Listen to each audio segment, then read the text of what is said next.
Em 1976, em Salvador, nós fizemos um teatro de cordel que tinha uma pequena peça chamada O Malandro e a Graxeira no Chumbrego da Orgia.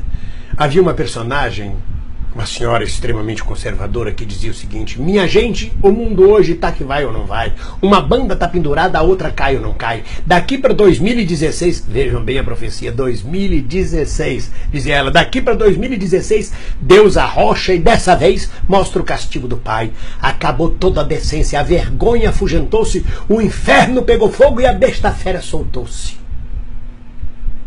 A besta fera soltou-se. A besta fera está solta no Brasil. Nesta passagem de fim de ano, nós assistimos 3 crimes horrorosos, 3 atos de violência que nos chocam profundamente, além de todas as dezenas e milhares de atos de violência, que vão desde crimes do trânsito a crimes passionais e pessoais, a furtos, a facadas, canivetadas. Parece que o brasileiro deixou de ser cordial e todo ele está se esfaqueando, se estapeando, se atirando. Mas a morte do embaixador grego, a morte do vendedor ambulante no metrô de São Paulo, espancado até a morte. E a morte de 10 pessoas. E o assassino depois se mata num réveillon em São Paulo. Tudo isso em menos de poucos dias, de intervalo de horas. Isso não é o Brasil que nós conhecíamos. Isso é um Brasil de ódio. E não venha dizer que foi um ódio, que foi uma violência provocada pela miséria, foi uma violência provocada em comunidades pobres. Não, todos esses crimes têm a ver com a classe média alta ou baixa. O ódio tomou conta de todo o país. E quem destampou esse ódio? De onde vem esse ódio? O brasileiro era um povo cordial, alegre. Será que esse ódio vem no momento em que ele é destampado, no momento que o candidato derrotado nas eleições para presidente em 2014 diz: ela não vai governar, se governar não vai... Ele diz, ela não toma posse, se tomar posse não governa, e se governar não vai fazer nada, porque nós vamos sangrar este governo, vamos sangrar até acabar com ele. O verbo usado foi sangrar. Quando uma liderança de metade do país diz vamos sangrar, está destampado o ódio.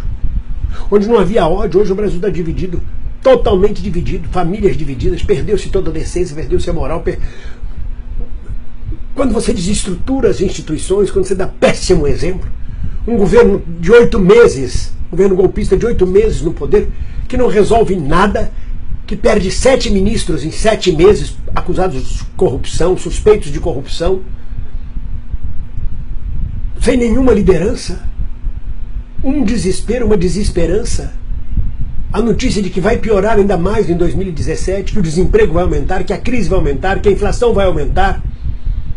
Claro que isso não é a base total da violência. A base da violência é exatamente o sistema capitalista. Eu não estou dizendo que o socialismo seria maravilhoso, estou falando do capitalismo, do que é real, que é a ganância, que é o consumo, que é o desespero egoísta do individualismo. Eu, que é o desespero de ter e não ser. Havia um filósofo antigo que chamava-se Erich Fromm. Ele já escrevia sobre o ter e o ser. É um desespero, a necessidade de ter. Eu quero ter de qualquer jeito, eu quero ter. É ganância, é gula, é preciso abastecer-se, ter tudo. Mas eu já tenho, mas eu quero mais. Mas você já tem um smartphone, mas eu quero outro novo que foi lançado. Você já tem uma bicicleta, mas eu quero uma de 40 marchas. Você já tem um carro, mas eu quero 200 cavalos. Tem que ter, tem que ter, tem que ter. E quando não tem, vem uma raiva imensa por não ter. Por não ter amor, sobretudo. Por não receber do outro amor.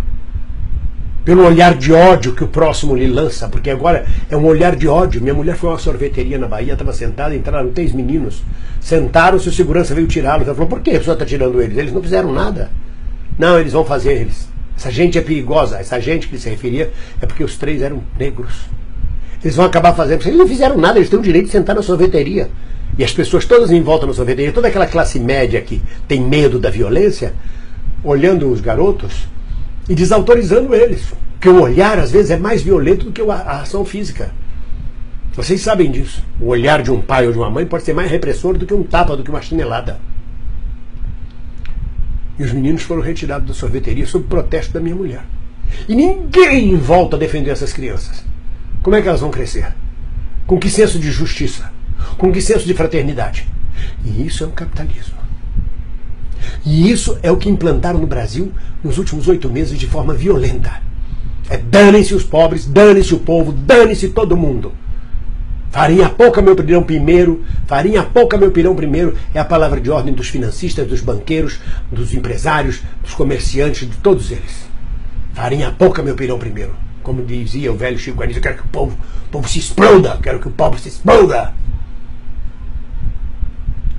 E é um desespero, é um bater cabeça para lá e para cá, porque não há esperança, porque não há solução. Não há solução porque as pessoas não conseguem ter contato dentro de si, porque não há exemplo moral. Não é exemplo de liderança moral. E isso não é no Brasil, não é no mundo inteiro. O atentado na Turquia no fim de ano matou 39 pessoas na Turquia. A guerra da Síria, milhões, milhares de mortos em todo o mundo. É lamentável. Eu não gostaria de ter publicado esse post. Eu pensei muito antes de fazê-lo, eu relutei muito, porque eu não gosto de publicar 2, 3 posts no mesmo dia. Mas eu não podia deixar passar em branco essa violência que nós assistimos no Brasil nessa passagem de ano. Hoje mata-se, espanca-se por qualquer coisa.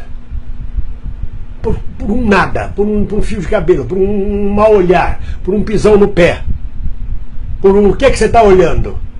E não é mais briga, não é tiro, é facada.